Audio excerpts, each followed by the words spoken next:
I'm on vacation. It turns out being married to a doctor has benefits, like still being able to go on vacation, even though I lost my job. I'm very grateful for that. I'm very grateful for my wife. If you didn't watch my last video, then you would have missed me talking about my appreciation for my wife. But I get it! I am on vacation currently, and it is very enjoyable. I've really been happy to get away. Things have been going well. I've been with friends for the last week or so. We brought our little dogs with us, and they've been having a great time. They've really been enjoying running around the house and getting to know the new environment. And of course, being with our friends has been wonderful. I also was able to lock in my remote job, so I'll be able to work from wherever I am and keep my job, which is great.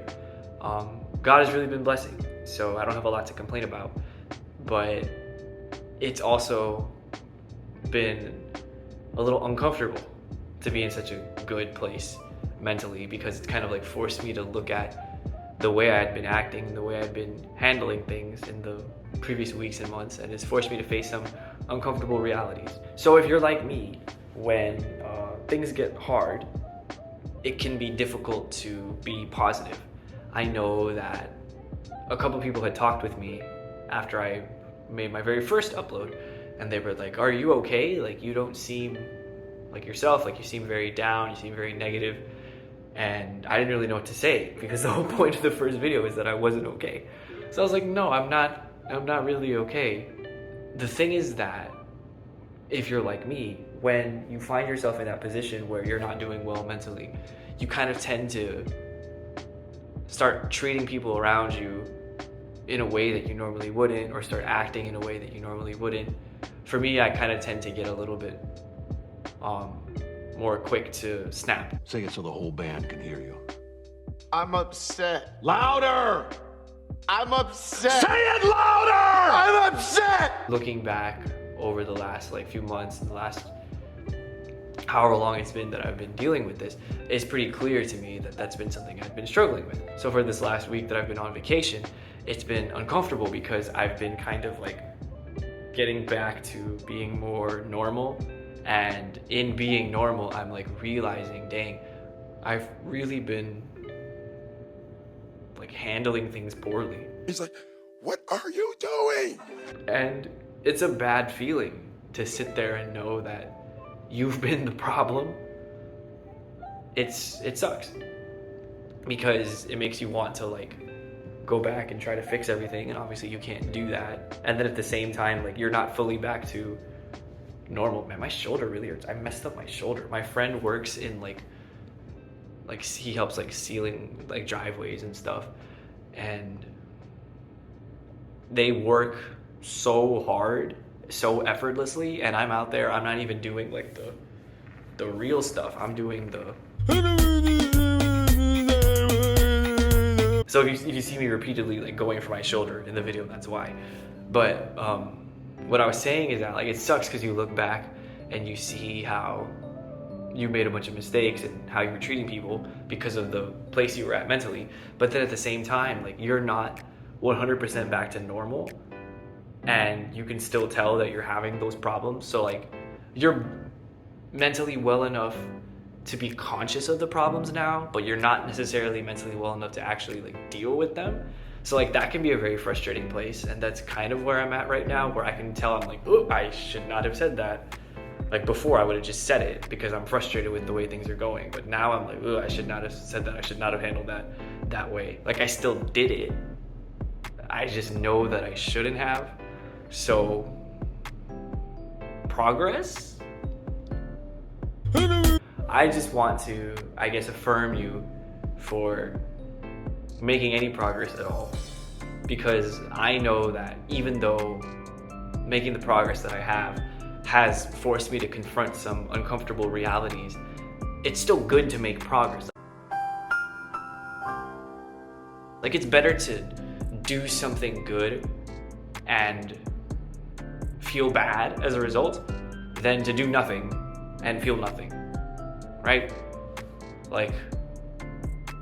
As weird as it sounds, paradoxically, why would it be better to feel bad than to feel nothing? Because sometimes you have to push through the bad to get to the good. That's just been what I've been telling myself, trying to encourage myself with that idea that like, yeah, it's not a nice feeling to kind of like come to and realize that you've been mistreating the people around you. Like that sucks because it makes you feel awful. And then you also start realizing that like, oh, I'm still mistreating the people around me. Like that feels terrible too. But if we don't continue to try and we don't continue to make efforts to improve, and if we just give up and stay where we're at, like, you know, it's never gonna get better. Progress isn't always comfortable, progress isn't always pleasant, but progress is good, even if it doesn't feel good. So I want to encourage you to keep trying, just putting one foot in front of the other and doing your best to like push through whatever it is you're dealing with. I know that it can hurt because you realize that like you've been handling things wrong and you've been making things worse for the people around you or whatever because of where you've been at. But awareness is a big part of the solution. So now that you're aware, you can start working to do things differently. I'm working to do things differently, and I hope that you can too, because it sucks. Like it really sucks to sit there and know like, wow, I was really rude to you. I'm sorry. Like I've been being rude to you for like this whole time. And like,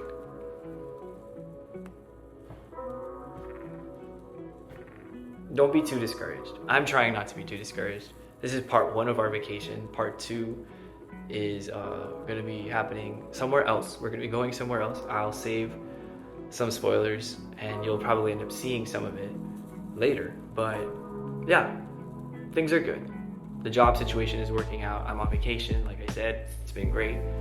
And I've been coming to grips with some realities that are hopefully gonna help me make positive changes and stop being as much of a downer and as much of the problem as I have been. But before I go, I wanna just leave you with this disclaimer. I'm not saying that you and your situation, whatever you're facing, that you are making things worse for everybody and it's your fault and all that. Like this is where I'm at, this is how I'm feeling, okay? Like I'm not saying that I'm some big expert and like this is the truth and all. Like no, this is just where I'm at and how I'm feeling. Everybody heals differently, everybody handles things differently. So the important thing is, like I said, the progress. So don't get too caught up in who's to blame for what. In my situation, I feel like I'm to blame for a lot of what's been happening and a lot of the stress and tension that's been present in my relationships with other people. A lot of it has been the way I've been handling things. I haven't been handling it well. And I'm coming to grips with that now as that fog is starting to lift. Your situation is different. I'm not like looking through the screen and telling you that you're responsible for all the bad stuff. No, I'm not saying that. I'm talking about me. But the thing that's true for everybody is the progress. It's important that we all do our best to progress. We can't just let ourselves get stuck and just stay in that one spot. Like I was saying, do nothing and feel nothing. That's not an option. We can't do that. I mean, we can't, but we shouldn't. Please don't do that. I believe that God sees where we're at and he comes to us where we're at, but he doesn't leave us there. He says, look, this is where we're at and this sucks. What if I help you take one step away from it today and then another step the next day? That's the journey that I'm on, and I hope that you'll join me on that journey as well. Oh, hey, he said the thing. Whoa, whoa, leave a like and subscribe. Whoa.